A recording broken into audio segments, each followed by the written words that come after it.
Hi, Sean Brown here with the West Haven Group, and today I'm sitting down with the president of Reliance Properties, Jon Stovell. What I'd like to know is how a local developer can impact change, what he sees for the future of our city, and of course, how all of that impacts the residential real estate market. I hope you enjoy the interview. There's currently an office tower boom underway downtown. And you have 1166 West Pender, 601 West Pender, 1280 Burrard, 837 Beatty. Are there any other commercial projects that you have underway downtown during this boom? Yeah, we do have a couple of others in our sites. We have an assembly on the 500 block of Richards that could end up ultimately being a 2 office tower scheme. And we have another property that we're just acquiring at the corner of Hornby and Robson, which is also still being looked at, whether it's going to be residential or office or mixed use, possibly hotel. So we're pretty committed to the downtown market, as we always have been. Obviously you're active in the current office tower boom. Do you see, it would appear so, but do you see a fair amount longer term? Like a fair amount of opportunity in commercial downtown longer term? Yeah, definitely. I mean, we have other office buildings as well that we currently own that 15 years ago they were our flagship, 8-story building. And we're currently working on rezoning applications for a number of those as well. Again, because it just as time goes by, all of these properties need to densify. I think we did a study a number of years ago of the average height of buildings in the downtown core, and it was surprisingly low. There was a huge number of buildings that are 4, 6, 8, 10-story, and there's the towers that we all recognize. Right. But you don't really see all those other low buildings, and in the long run, they're all going to have to densify and get built out further. My next question was going to be Reliance's medium and longer term future within commercial real estate. How do you see it? We've always tried to maintain about a 50-50 ratio between money that we cycle through condominium development and projects in and out and start again with another one, and held property. And within held property, we've also tried to maintain about a 50-50 split between residential and commercial. So we're continuing with that rough formula. It's not a rule, but it's just kind of a general guide.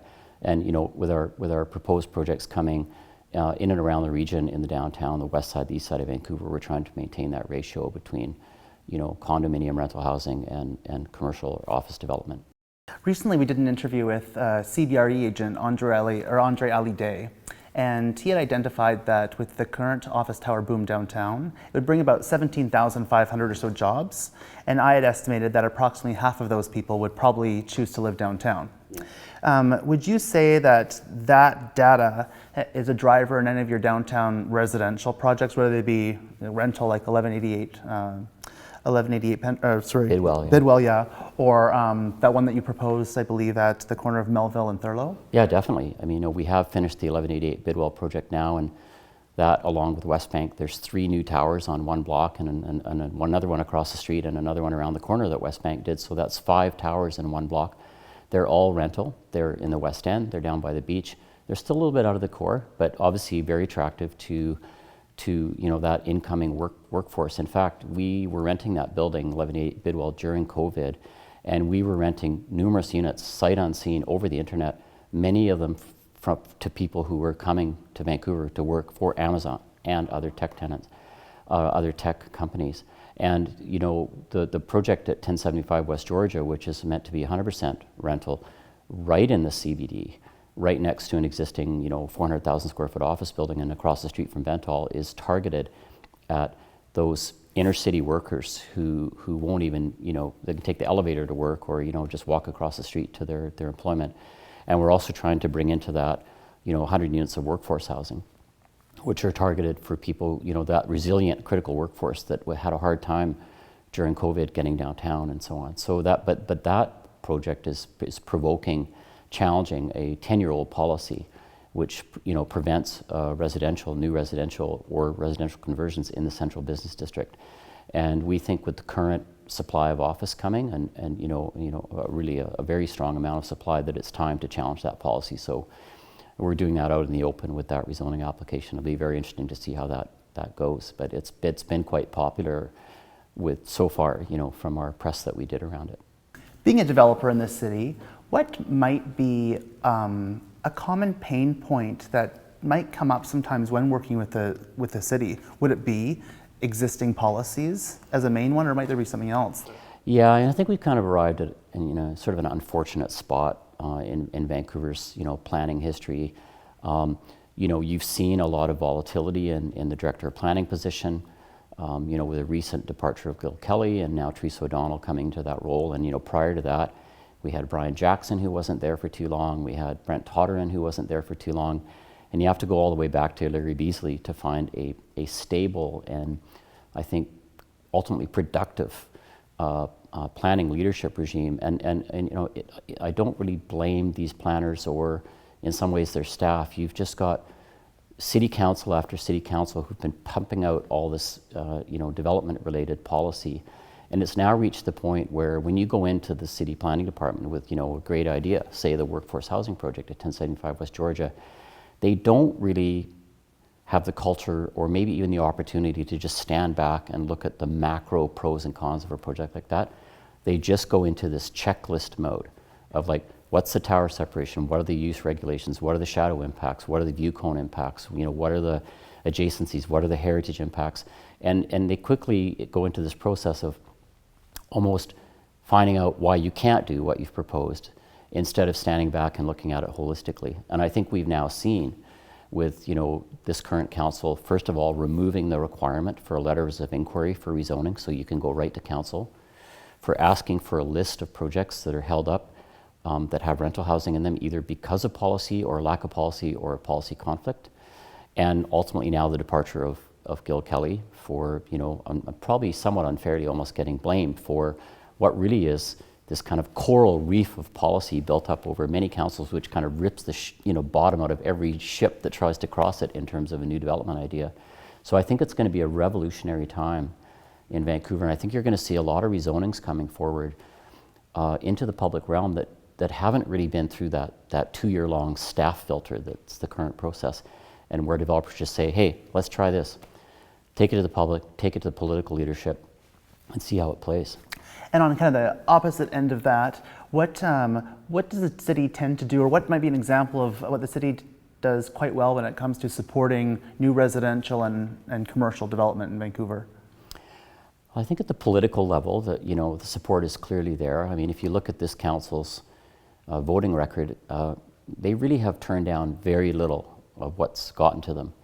So politically, I think the situation is good right now. There's some councillors who vote against just about everything, but on balance, they support most projects. The real issue is what I was just sort of referring there is that there's so many projects that are caught up in policy review and never see the light of day. I think it's safe to say, although that list hasn't been published yet, that when the mayor asked for that recent list, there was something in order of 10,000 plus rental homes in various different types of projects around the city that couldn't move ahead because of policy problems or lack of policy or policy conflicts, which are very common. So that really is the big problem right now. So the city's doing well politically. They're signaling that what they want. They're signaling that they want to solve the affordability crisis. But at the bureaucratic level and the regulatory level, they haven't really been able to push that new set of values through and figure out how to tell their staff, it's okay if something doesn't tick every box, just bring it forward and let the decision makers, see whether it should happen or not. How often was the city or does the city update or evolve policies, or is it really quite low and that's part of this problem is they're rarely updated in any sort of significant way? What happens is these community plans get put in place. It's a West End plan. I think it was decades between the two West End plans, and then one got done 7 or 8 years ago now. There's the Grandview Woodland plan. There's the Broadway Corridor plan, which in Canby Corridor plan, the Broadway Corridor plan, of course, is taken a year longer than it was estimated to do. And those plans can be quite good. Like as an example, the West End plan, I think, helped facilitate those 4 rental towers on Lower Davie that I was just talking about. But what happens with them is they take a long time to do, and then they tend to be a little bit too rigidly interpreted and don't adapt quickly enough over time. Planning regimes in general are not very adaptive documents because they take a long time to do, and then people feel very invested in them and they want to defend them. Community members want to defend them, planners want to defend them. Politicians are reticent to change them even when they know they should be changed because it just seems like politically risky.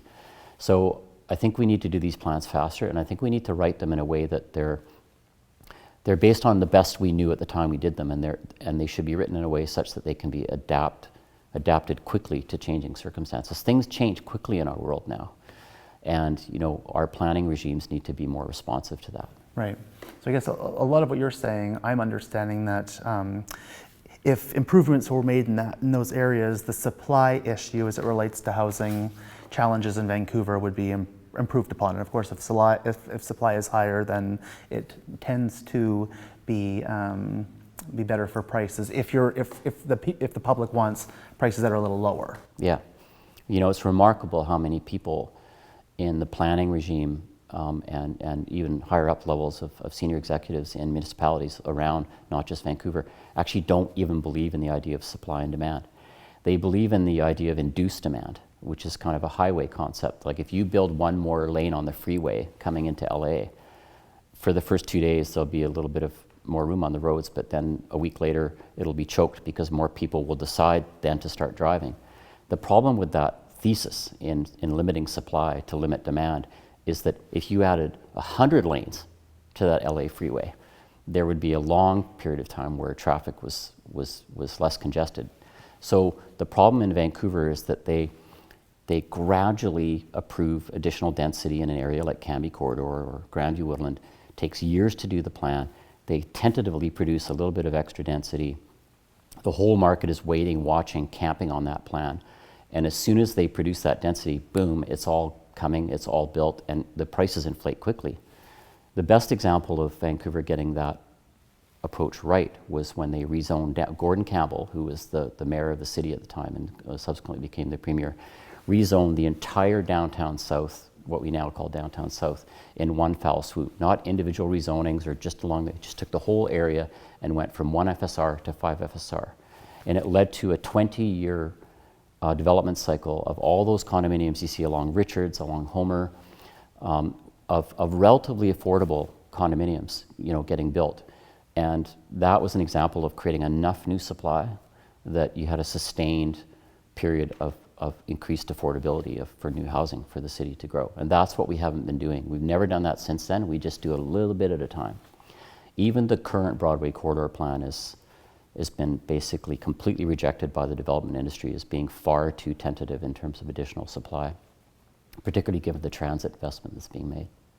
In any of your discussions, whether you were involved or not involved, when the topic of supply challenges relating to city stuff comes up, what tends to be the city's stance on it? Because it seems like there could be substantial improvements that could be made relatively quickly, but there haven't been. You identified a little bit earlier, possibly some high turnover in key positions might be one maybe component, but what stance they tend to take on this issue? In my view, they're always overly cautious. They'll go into a community as an example, and say, Grandview Woodland was kind of a good example of, community center, some whiteboards, some yellow stickies, some stale cookies, and say, what do you want to change about your community? And people just come out and go, I don't want anything to change. What they should do is they should say, things have to change in your community. Your community and every other community in the city needs to accommodate 5,000 new residents in the next 20 years. How do you want to do it? You want to go tall? You want to go wide? You want to rezone everything and just go 4 stories tall? Do you want to create a bunch of towers in one area? That's what they don't do. And so, then what they hear back is, well, we don't want anything to change in our community. So then they kind of retreat and feel like they don't have, the kind of social license to advance the plan in anything more than a tentative way.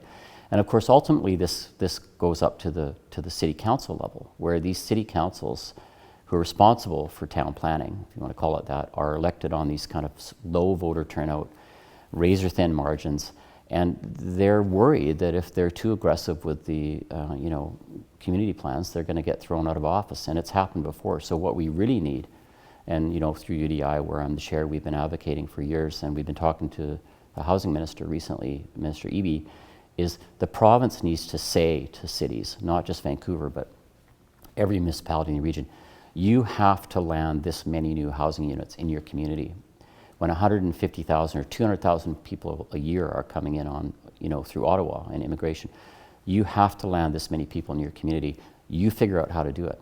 But there's no mandatory growth targets, required by the provincial government of municipalities in British Columbia. It's just left up to them to figure it out. So it really is a leadership issue. Would you say the demand or drive for commercial spaces in Vancouver versus residential spaces is stronger? Typically residential has been stronger in Vancouver because it's not been a head office city or even a medium regional office city. It's been a branch plant office city, so commercial hasn't been super strong. It's been a great place to live. I think a lot of people who just have the means or are retiring or own their own businesses or whatever have just been attracted to the lifestyle of Vancouver. But that's changed. In the last 3 or 4 years, Vancouver has kind of come on to the radar of the multinational corporations. Again, because of the necessities of recruiting people. And people are voting with their feet and wanting to live in Vancouver, and those companies are noticing that trend. And also there's been instability in the US with immigration, and so tech companies like to build some resiliency to their workforce by having large workforces in the same time zone in Cascadia in Vancouver. So that's changed now, and we've seen the average size of commercial tenants, office tenants, in Vancouver go from 1,500 to 5,000 square feet to now we're building buildings that we're typically expecting minimum full floor tenants, if not 2-floor tenants and up in our new office buildings. So that commercial has really shifted. And now you see the big hitters. Like we've just done a partnership with Hines, who's one of the largest office developers in the world, have just come and made their first investment in Vancouver with us because they can see the pattern. And notwithstanding COVID, which has been really pretty tough for the office sector, the investment sector in the office space is looking past COVID now, looking at those vacancy rates that were in effect before COVID, looking at the demand to come to this region and making their bets on Vancouver. Do you think that Vancouver will naturally evolve to be a little bit more of a headquarters city, or do you think that more intentional actions would have to be taken to attract those levels of corporate presence and with them corporate jobs at those levels? Just given the geography and the kind of need to kind of balance your time zones between Europe and the West Coast, I don't really see it becoming ever a true head office city in the conventional sense, but maybe that doesn't mean as much as it used to. With communications and the internet and the kind of global environment working, and I think it's more kind of like going to be like a nodal city between the eastern, gravity centers of New York, Chicago, Toronto, Boston, as a midpoint between that and the Asia Pacific. So I think it'll be Vancouver will never be New York. Vancouver is competing with San Francisco, with Los Angeles as a major gateway and bridge point between Asia Pacific and the East Coast and even Europe. So it's kind of a ring that goes around the world now, and I think Vancouver can be a big part of that. And there's also this north-south alignment where San Francisco, Los Angeles, Seattle are these major centers for technology, and so there's a really nice time zone alignment where if you have a head office in San Francisco or in Seattle, like Amazon, Vancouver can just be a great outpost, same time zone. Quick catch the nerd bird from from the harbor front here down to Lake Union and go for a meeting at Amazon headquarters. What do you think, based on your very varied experience here in Vancouver, what do you think either the city or developers could do to maximize Vancouver's progress in terms of being the best version of itself that it could become in the fastest time possible? Yeah, I did an article a few years ago for one of the local magazines. I might have been BC Business, and I think my saying was, Vancouver, it's time to grow up. And obviously a double meaning that we need to get a lot more vertical with our real estate in order to accommodate growth, and we also need to grow up our attitude.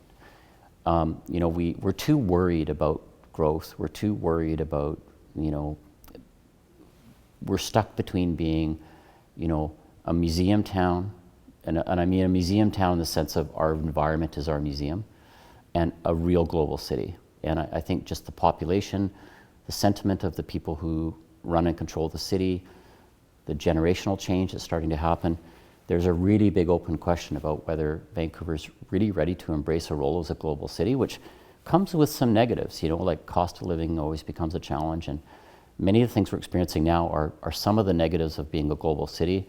There's many, many positives.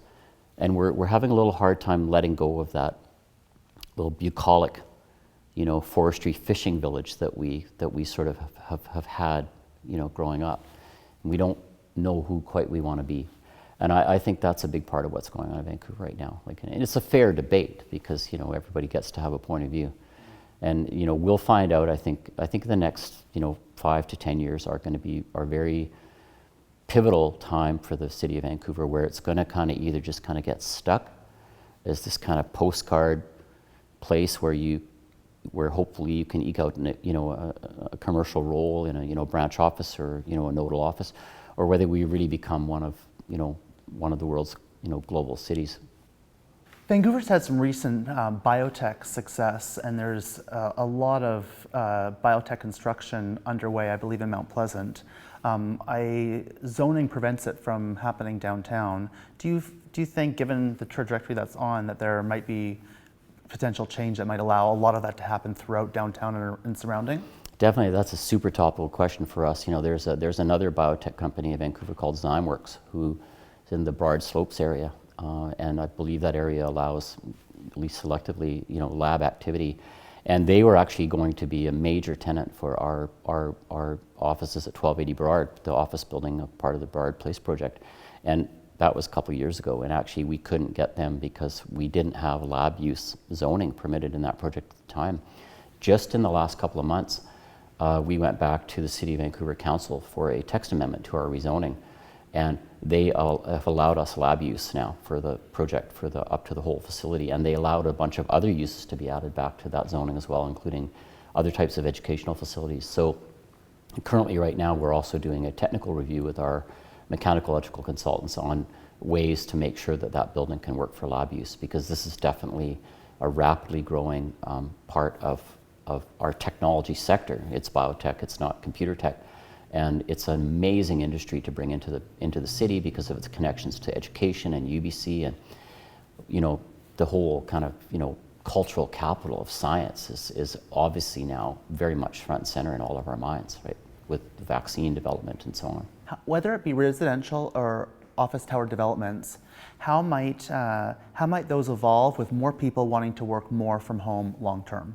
Yeah, I mean, this is the biggest question on everybody's minds in real estate, in both sectors, residential and commercial, right now, coming out of COVID. And, the real answer is nobody really knows. My expectation, though, my personal expectation is that it wasn't like the whole of humanity made a big mistake at some point in the past and decided that, working in offices was not necessary. Like, there's a reason we work in offices. We need to hive, we need to collaborate. We need to create kind of this pressure cooker of creativity and performance and training and mentoring as well. So to a large degree, I think that, people will go back to the office. And in fact, a lot of people speculate that office demand might even be higher just because of spacing requirements having gone up and the kind of Dilbert cube kind of, being frowned upon. That said, I think there will be some permanent impacts of COVID, and unfortunately, I think for a lot of people who work in these sort of professions, it probably just means working more. I think the boundary between work and home has been dissolved, and there will be expectations that you can be on a Zoom meeting at 7 in the morning and then go have your shower and come to work. And I also think that in the office, we're going to see people traveling less between offices, just because of that inefficiency of, down the elevator, parking, driving, parking, up the elevator, chatting, getting a coffee, and starting the meeting. I think we're going to see a lot of meetings between companies continue to happen in a virtual way, which I think in another way might create more pressure on offices, because they might need larger meeting rooms for their own staff to go and have a meeting with another group of people in another room in another company. So, but in our residential development, like we're launching a project right now called the St. George, we're actually going out of our way to create modality and components in the suites that anticipate some level of working from home, you know, without having to set up at your dining room table. You know, we're back to creating a work area, and, you know, sliding doors and other types of room dividers that allow you to create some space to go work as quietly as you can in a smaller home. So, you know, I think it's going to swing back, but there's definitely going to be some things that are going to get left behind and be different in the future with work. Within your office tower developments, are there design elements or components that you're incorporating into those developments to encourage people to return to the office or to make it just more appealing to be at the office? Definitely. You know, there's a whole series of things. The top of the list, as we've come out of COVID and learned more, is air quality. So, you know, a building we're working on right now, you know, we have what's called air privacy, where we expect to have full floor tenants. The air for that floor, the outside air for that floor, comes in just for that floor and is exhausted just for that floor, heated and cooled just for that floor. So air privacy. We're also moving to higher levels of filtration. So one office building we're working on, we have MERV 13 filtration on the incoming air, which gets rid of about half of known pathogens. And then in addition to that, we have an electrostatic system in the supply air, which actually electrically causes the particles to go together in clumps so that they're bigger and then can be filtered out by a MERV 13 filter. That kind of stuff, improved ventilation in lobby areas and in elevators, downdraft ventilation in elevators. The whole touch thing is not as important as everybody thought, but we will see increasing utilization of touchless elevator call, touchless faucets in washrooms. That's just sort of happening anyway and already was happening. The other really big part of designing and you know, for that new thinking is office buildings are back to having almost mandatory outdoor space. Whether it's a shared common amenity at the roof or the building we're doing at 1166 West Pender, we have multiple floors as the building terraces back that have their own private outdoor space. So you're going to see a lot more outdoor space being created on office buildings. In the multiple office building designs we have underway right now, there isn't a single one that doesn't have a significant amount of outdoor space in the design. Being so active in both commercial and residential, do you sort of hedge one to benefit the other? There's obviously benefit as they cross over. Yeah, so you know we have that kind of rough business plan of being about 50% commercial, 50% residential. Residential rental has lower yields, but it's been a more stable, always has been and was through COVID, a more stable type of revenue stream. You know, you don't get a big tenant moving out and all the cost of replacing that tenant. You just have this kind of steady flow. Residential vacancy rates are normally kind of low, but the yield is lower. Office buildings offer higher rates of return. They have more risk associated with turnover and changes in work patterns like we've seen during COVID. So yeah, in a way that's kind of an internal hedge. And it's just kind of a logical pairing as well, because everybody who works somewhere needs to live somewhere.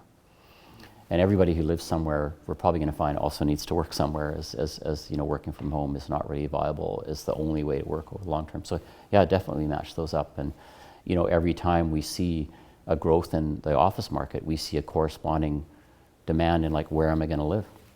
So residential kind of trails office, but we like that balance. Absolutely. Yeah, and zoning makes that difficult because zoning is kind of a dated concept where it's like, you can't live over here and you can't work over there, and you know, we got to get past that and get into a more European concept where we mix these things together in a more uniform way.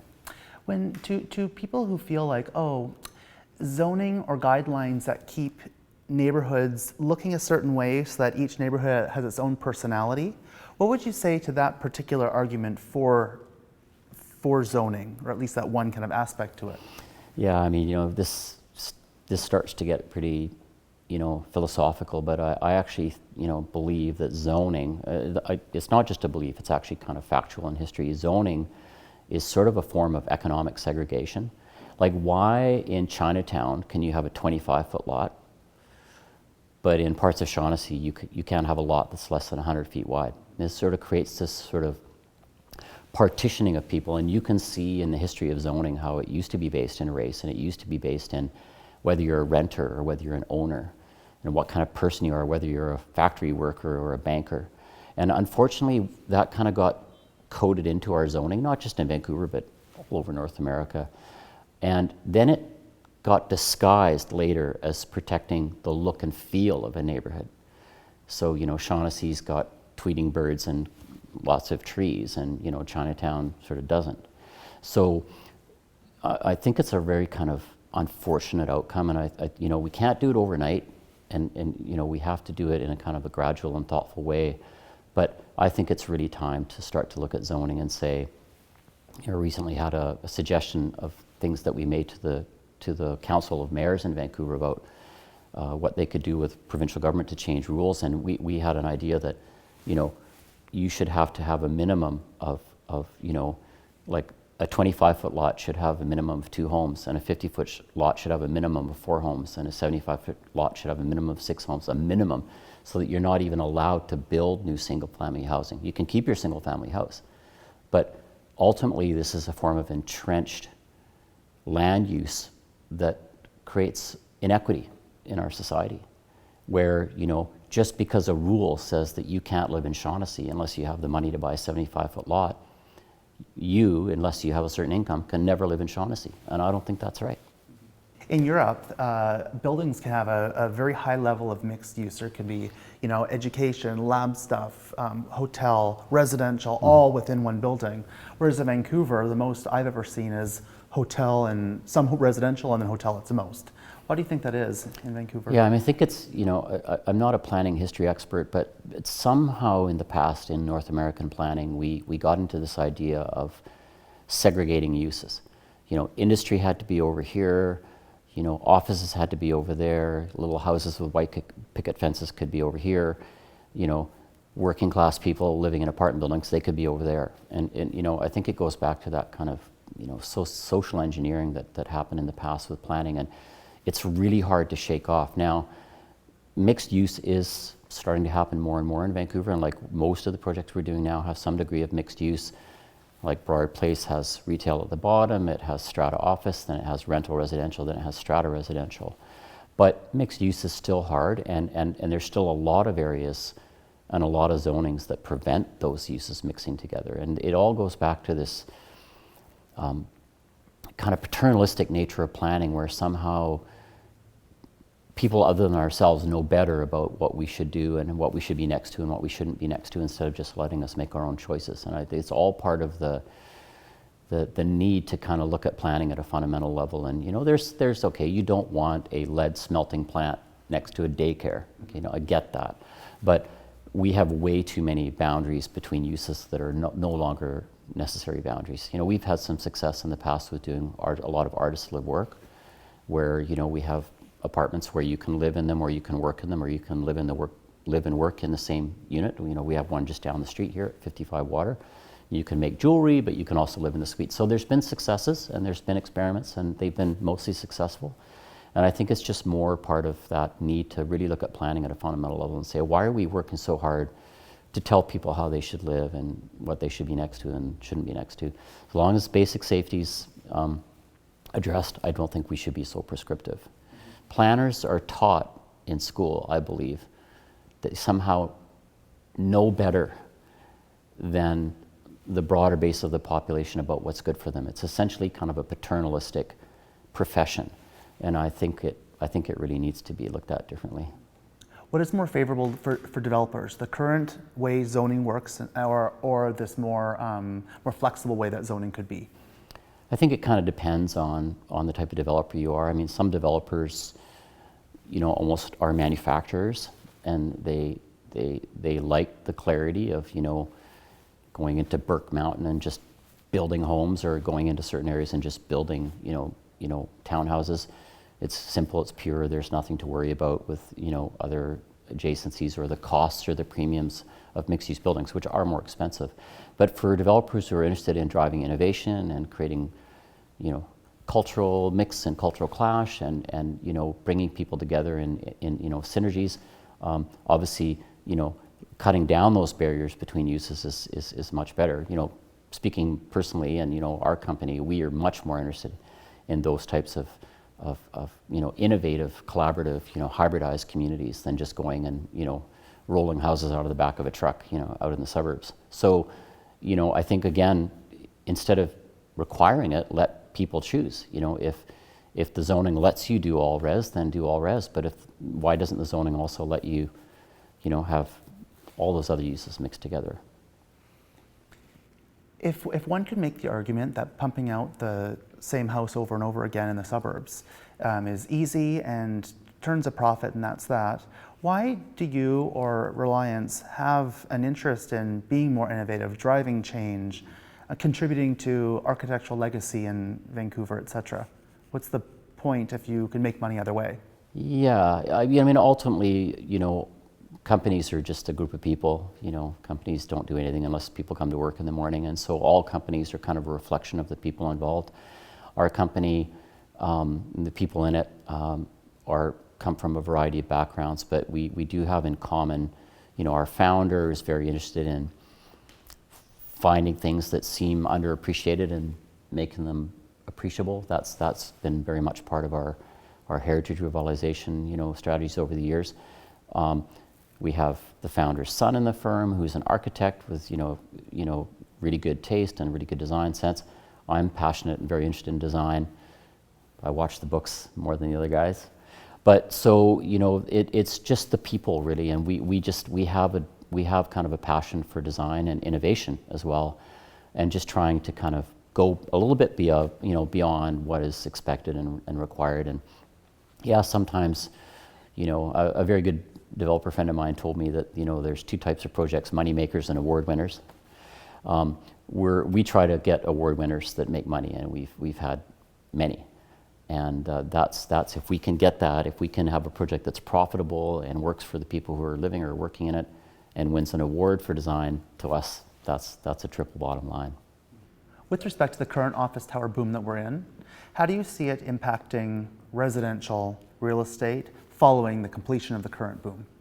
Yeah, and that's turning the normal question around. The concern up till this point has always been, you know, there's this kind of residential boom, and it's threatening the ability to create job space. It's why we have this policy where you can't have residential in the CBD. You know, it's going to take away land for future jobs. And now it's completely turned around.